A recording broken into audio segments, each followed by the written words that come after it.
हाथ ऊंचो करे जरा। आ स्पीच तमे सांभळी, आ आखी स्पीच तमे सांभळी, एमां जेने लाग्યું હોય કે આ સ્પીચના કારણે રાહુલ ગાંધીજીના હિન્દીઓનું ગૌરવ વધ્યું છે, એ જરા બોલે કે રાહુલ ગાંધી જિંદાબાદ। આમાં થયું છે શું તમને ખબર છે? રાહુલ ગાંધીજીએ પાર્લામેન્ટમાં ભગવાન શિવ, દેવોના દેવ મહાદેવના દર્શન કરાવી દીધા। શિવ પુરાણને સાચું હિન્દુત્વ સમજાવ્યું એટલે ભાજપિયાના પેટમાં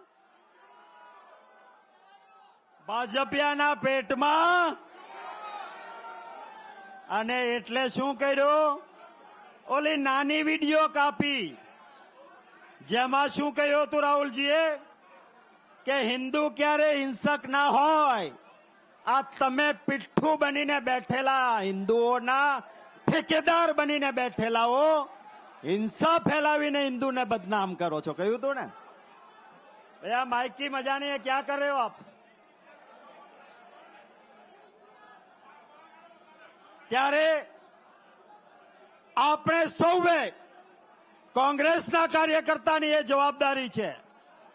हूँ सलाम करीश के जारे कांग्रेस कार्यालय पर हल्ला बोलवानी वात थई तो बहादुर कार्यकर्ताओं ने नेताओं दिवाल बनीने कांग्रेसनी ऑफिसनी सामे उभा रह्या एने सलाम करूं छुं।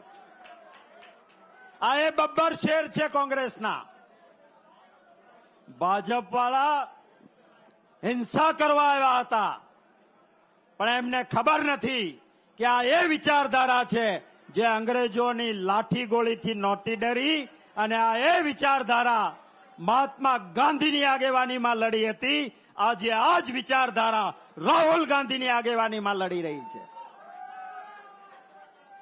તો આ ગુજરાતમાં રાહુલ ગાંધીજીએ કહ્યું છે કે ગુજરાતની જનતા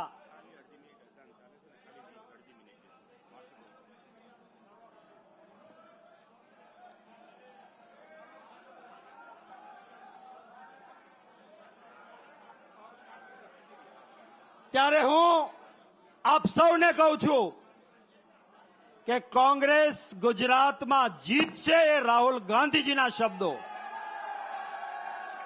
અને આપણા અહંકારથી નહીં, ગુજરાતીઓ આનાથી ગળે આવી ગયા છે એટલે ગુજરાતીઓ કોંગ્રેસને જીતાડશે। રાહુલ ગાંધીજી ન્યાય માટે લડે છે અને સમગ્ર ગુજરાતમાં જેને જેને અન્યાય થયો છે એ પરિવારો રાહુલ ગાંધીજીને મળવા આવ્યા છે અને રાહુલ ગાંધીજી એમને મળવાના છે। આ ગુજરાતીઓના આશીર્વાદ આપણને જીતાડશે। જે 5 બબ્બર શેર પોલીસે જેમને પકડ્યા છે, કોર્ટે આજે પણ એમની ટીકા કરી કે તમારે જરૂર નહોતી તો વહેલા હું કામ લાવ્યા। એવા પરિવારના એ જ આપણા બબ્બર શેરના પરિવારના સભ્યોને રાહુલ ગાંધીજી મળવાના છે, એ માટે રાહુલ ગાંધીજીનો આભાર માનું છું। આવા આપણા નેતા છે। વિશેષ તમારી અને રાહુલ ગાંધીજીની વચ્ચે નહીં લેતા હું રાહુલ ગાંધીજીને જ વિનંતી કરું। એ પહેલા જરા 2 સૂત્રો થઈ જાય। राहुल गांधी और जोर से राहुल गांधी। और राहुल गांधी जी से मैं विनती करूंगा कि आइए और हमें संबोधित कीजिए।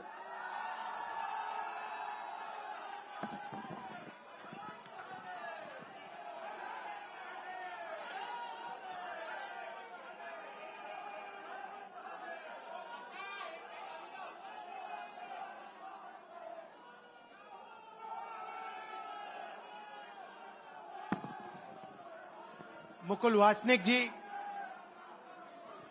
शक्ति सिंह गोयल जी, अमित चावड़ा जी, दीपक बाबरिया जी, शैलेश परमार जी, जगदीश ठाकुर जी, सिद्धार्थ पटेल जी, आमी याग्निक जी, लालजी देसाई जी, हिम्मत सिंह पटेल जी, जिग्नेश मेवानी जी, इंद्र विजय जी, इमरान खेडावाला जी, ललित भाई, लाला भाई पटेल जी, मतलब हमारे सारे के सारे सीनियर नेता और हमारे प्यारे कार्यकर्ता बब्बर शेर टाइगर,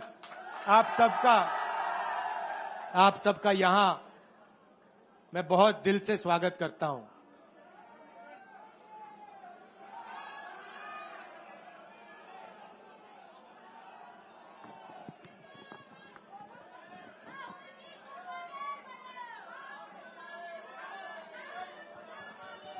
पार्लियामेंट हाउस में आपने देखा होगा कि अजीब सी बात है,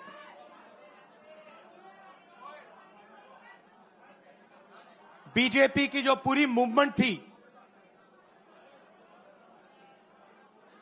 राम मंदिर की, अयोध्या की मूवमेंट थी। सही बात।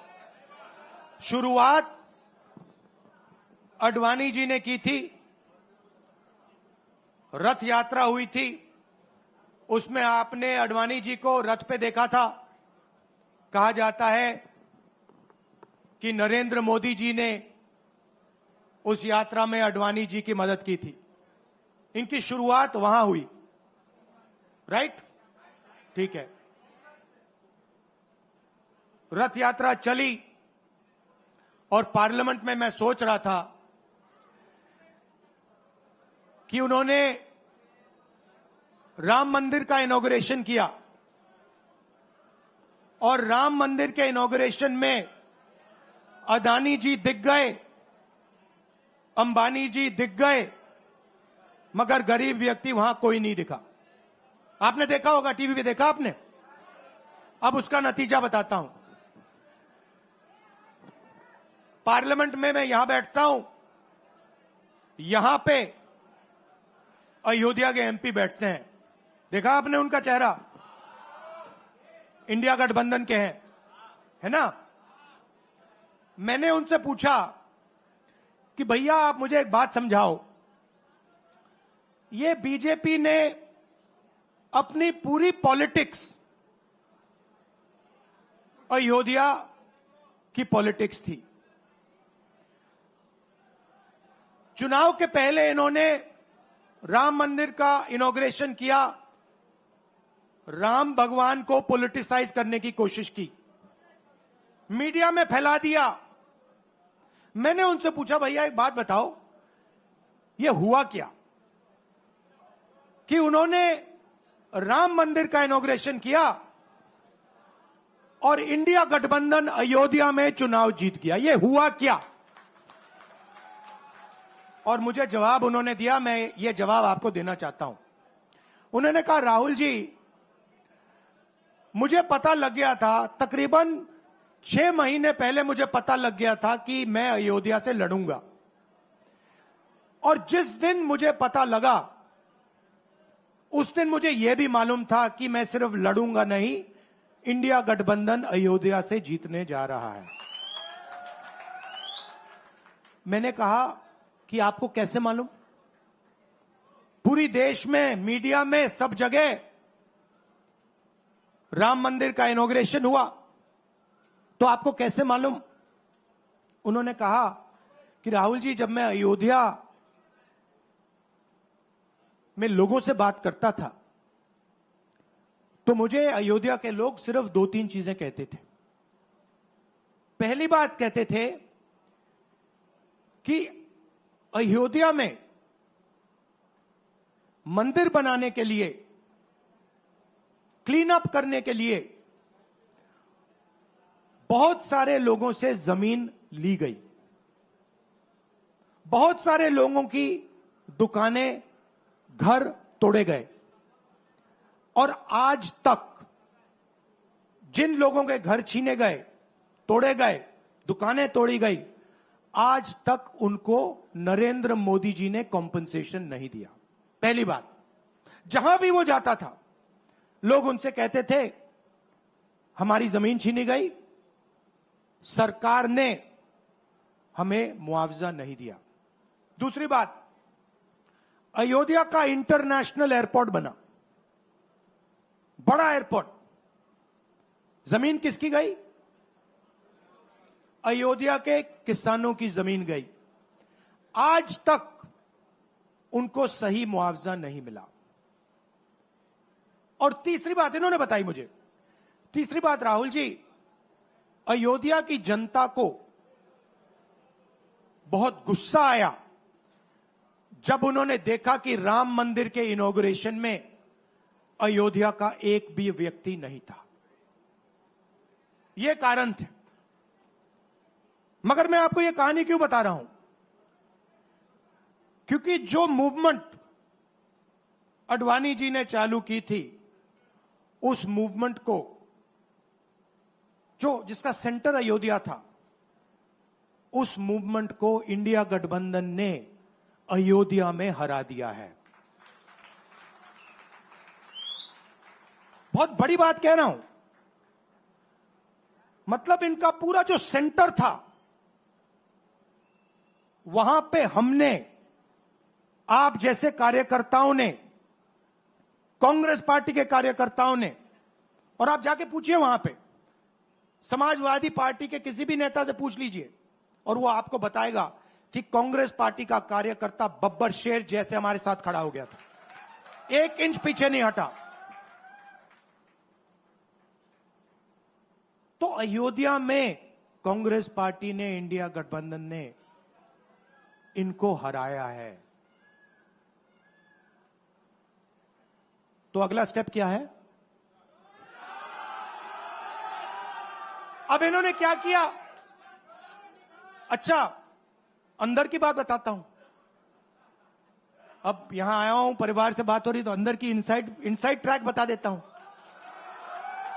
इनसाइड ट्रैक है, उसी एमपी ने बताया, राहुल जी यहां पे 3 बार सर्वे हुआ था।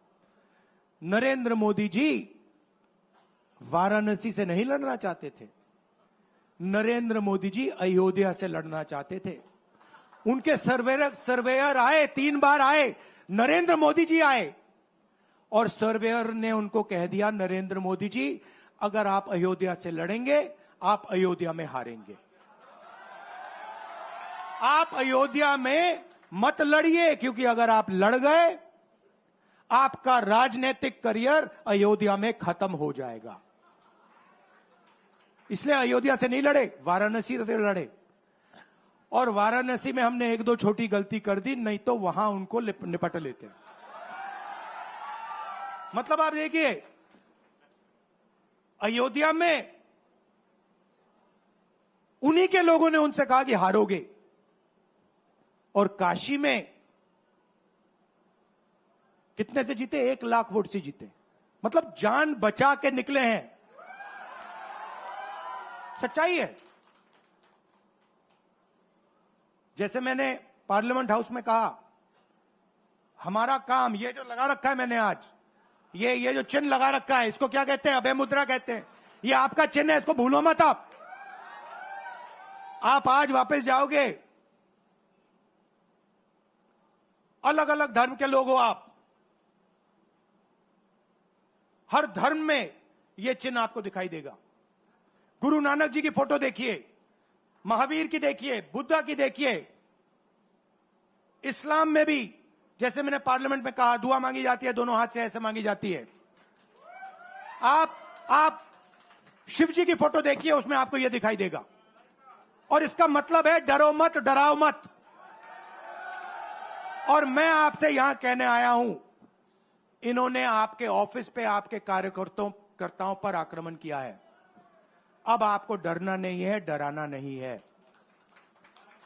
इन्होंने हमारे ऑफिस पे धमकाकर, ऑफिस को तोड़कर हमें चैलेंज दिया है।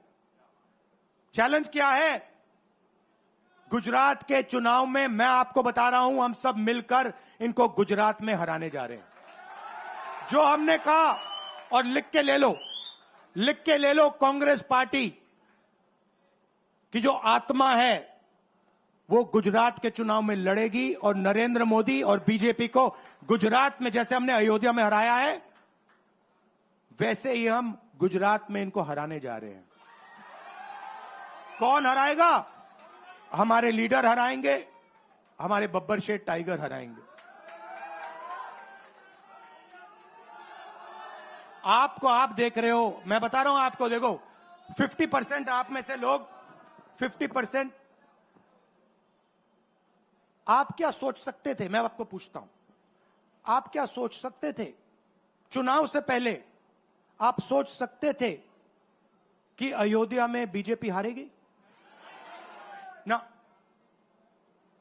आप सोच सकते थे कि नरेंद्र मोदी से जान बचा के निकलेगा, मतलब मार्जिन ऐसे तुक्के से निकलेगा, सोच सकते थे? मैं आपको बता रहा हूं, जैसे ये अयोध्या में हारे वैसे यहां पे हारने जा रहे हैं। आपको सिर्फ एक काम करना है, एक काम करना है आपको। आपको सिर्फ गुजरात की जनता को सिर्फ एक बात बोलनी है, आपको डरना नहीं है। बिना डरे अगर आप बीजेपी से लड़ गए, चाहे आप किसान हो, मजदूर हो, छोटे व्यापारी हो, अगर गुजरात की जनता बिना डरे लड़ गई, बीजेपी सामने नहीं खड़ी हो पाएगी। दूसरा उदाहरण देता हूं, आप कांग्रेस पार्टी को जानते हो, जानते हो? हमारी पार्टी में कोई डरता है? कैसे मालूम? कैसे मालूम? हमारी पार्टी में दिल से बात कर देते हैं। बड़ा सा बड़ा हो, राहुल गांधी हो, हमारे पार्टी के लोग कहते हैं राहुल गांधी, मुझसे कहते हैं, मेरे कमरे में आके कहते हैं, राहुल जी ये जो आपने किया हमें अच्छा नहीं लगा।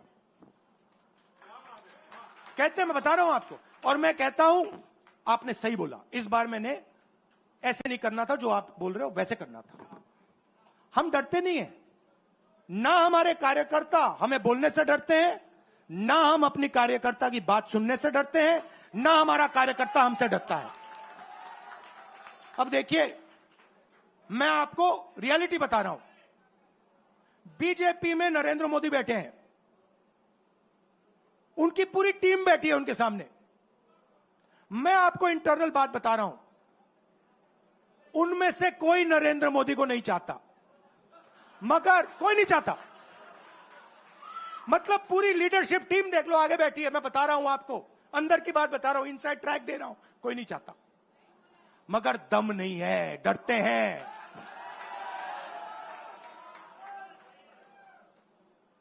अगर नरेंद्र मोदी जैसा लीडर कांग्रेस पार्टी में होता, पूरी कांग्रेस पार्टी खड़े हो जाती, कहती है नहीं हम डरते नहीं है, हटो यहां से।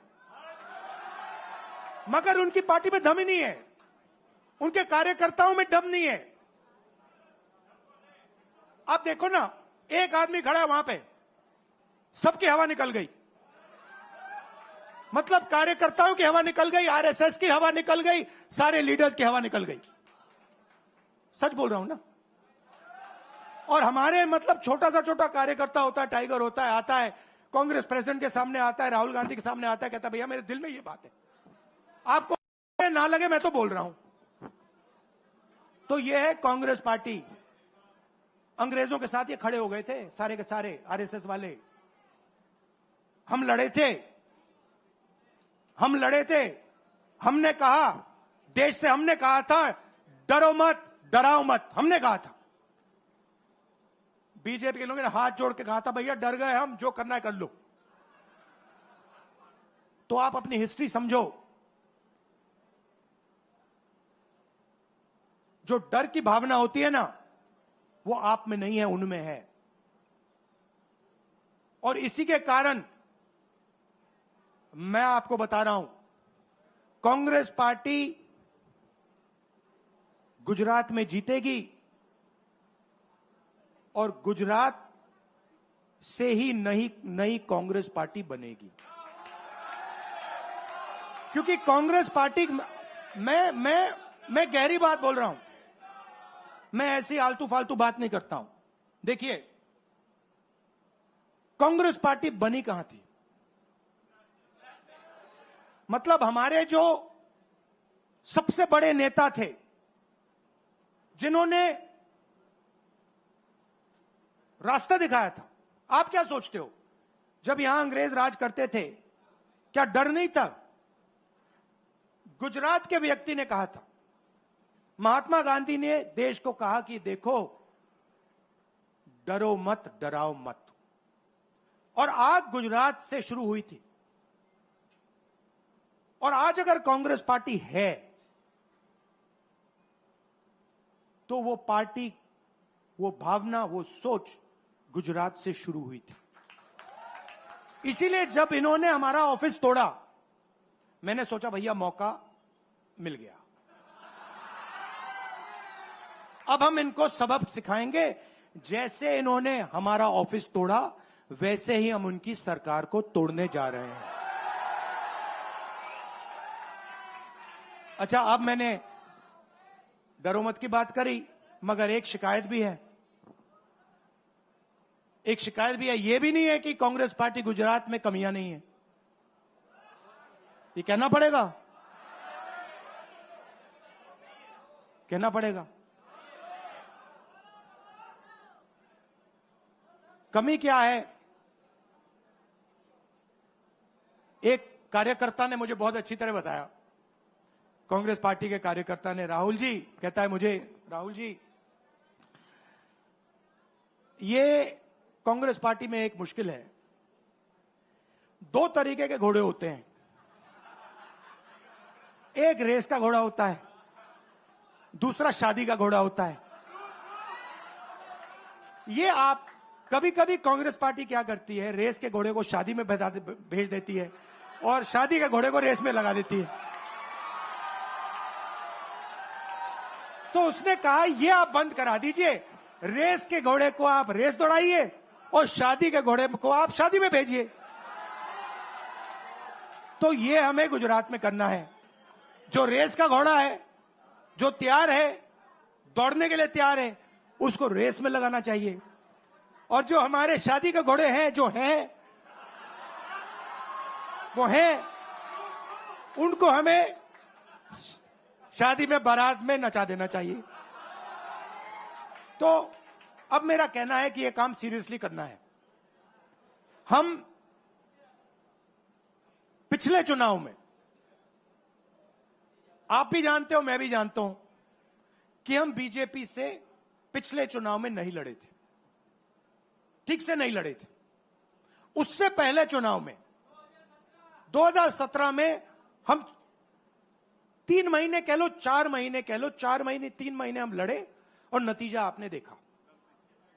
आपने देखा, गुजरात के सीनियर नेताओं ने मुझे बस में कहा, मैं बता रहा हूं आपको इनसाइड ट्रैक, मुझे बस में कहा कि राहुल जी, गुजरात में हमें 40 सीटें मिलेंगी। मैंने उनसे कहा 40 नहीं, हम चुनाव जीतने जा रहे हैं। और 16 सीट से हम चुनाव हारे। अब 3 साल है, 3 महीने में हम फिनिश लाइन तक पहुंच गए थे। 3 साल में हम फिनिश लाइन को मतलब उधर पीछे छोड़ के निकल जाएंगे। मैं आपको यहां कह रहा हूं कि आप लोग गुजरात में कितने साल बाद,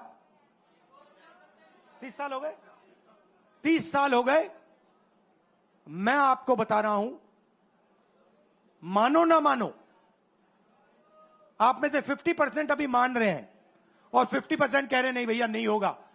जो 50% मान रहे हैं, मैं आपसे बात कर रहा हूं, जो 50% मान रहे हैं, मैं आपसे बात कर रहा हूं, आप लड़ जाओ और ये बाकी 50% बैठे हैं, उनकी माइंड बदल दो, नैया पार हो जाएगी, सरकार बन जाएगी। और मैं आपसे कहना चाहता हूं कि एआईसीसी की टीम, राहुल गांधी, मेरी बहन, सारे के सारे सीनियर लीडर आपके साथ यहां खड़े होंगे, आपके साथ मिलकर इनकी सरकार को तोड़ेंगे। आपने बहुत सहा है, बहुत लाठियां खाई हैं, बहुत अपमान हुआ है आपका, गालियां खाई हैं आपने, अब बहुत हो गया। अब इनको हमें सबक सिखाना है और हम इनको हराने जा रहे हैं। और नफरत से नहीं, मोहब्बत से आप देखना, मोहब्बत से हम इनको हराएंगे। कैसे? क्योंकि नरेंद्र मोदी जी का जो विजन था, वो गुब्बारा जो था वो फट गया है, फटाक से वो फट गया है। आप सोचिए, पार्लियामेंट हाउस में नरेंद्र मोदी वहां बैठे, मैं यहां, और मैंने प्रधानमंत्री जी उनके सामने कहा कि नरेंद्र मोदी जी, आप एक व्यक्ति भी नहीं कह सकता हूं, पता नहीं आप क्या हैं, क्योंकि आपने ही कहा कि मैं नॉन बायोलॉजिकल हूं, मैं बायोलॉजिकल नहीं हूं, और मेरा सीधा डायरेक्ट कनेक्शन है ईश्वर से। अरे भैया, आपका डायरेक्ट कनेक्शन है ईश्वर से, तो अयोध्या कैसे हार गए? कैसे हार गए? तो हमारे प्रधानमंत्री सोचते हैं कि बाकी सब लोग बायोलॉजिकल, गुजरात की जनता बायोलॉजिकल, गांधी जी बायोलॉजिकल, हिंदुस्तान के किसान मजदूर सब लोग बायोलॉजिकल, और Narendra Modi non biological. Speaker sir ने मुझे कहा, ऐसे मत बोलिए। मैंने कहा, मैं थोड़ी बोल रहा हूं, ये तो प्रधानमंत्री बोल रहे थे, मैं तो उनकी बात कर रहा हूं। स्पीकर बिल्कुल चुप हो गए। बात तो सही है, बात तो सही है, ये राहुल गांधी के शब्द थोड़ी है, ये तो हिंदुस्तान के प्रधानमंत्री के शब्द हैं, नॉन बायोलॉजिकल। अब सोचिए, वो व्यक्ति जो अपने आप को नॉन बायोलॉजिकल समझता है और देश की जनता को बायोलॉजिकल समझता है, कि मतलब मैं यहां और बाकी जनता वहां, वो गुजरात को विजन कैसे दे सकता है? जो किसानों का दर्द नहीं समझ सकता, मजदूरों का दर्द नहीं समझ सकता, डायमंड इंडस्ट्री में जो काम करते हैं उनका दर्द नहीं समझ सकता, नॉन बायोलॉजिकल व्यक्ति वो गुजरात को कैसे रास्ता दिखा सकता है? नहीं दिखा सकता। तो अब आपका काम है गुजरात को विजन देना, गुजरात के युवाओं को, किसानों को, मजदूरों को, माताओं बहनों को विजन देना कि भैया हम आपके लिए ये करने जा रहे हैं। आपने हमारा मैनिफेस्टो देखा, हिला के रख दिया था बीजेपी को, आपने देखा? वैसा मैनिफेस्टो बनाना है गुजरात के लिए। गुजरात की जनता से मिलकर 1 लाख लोगों ने हमारा मैनिफेस्टो बनाया था। वैसे ही हम गुजरात में लाखों लोगों से पूछकर अपना मैनिफेस्टो बनाएंगे, गुजरात को विजन देंगे, और फिर चुनाव पूरा दम लगा के लड़ेंगे, और यहां इनकी जो सरकार है उसको तोड़ के हटप्परे कर देंगे। आप सबका दिल से धन्यवाद। आखिरी बात मैं कहना चाहता हूं, यहां जगन्नाथ यात्रा हो रही है, आप सबको, और जो यात्रा में भाग लेंगे, आप सबको शुभकामनाएं देना चाहता हूं, और दिल से प्यार देना चाहता हूं। आप सबका दिल से धन्यवाद। नमस्कार, जय हिंद।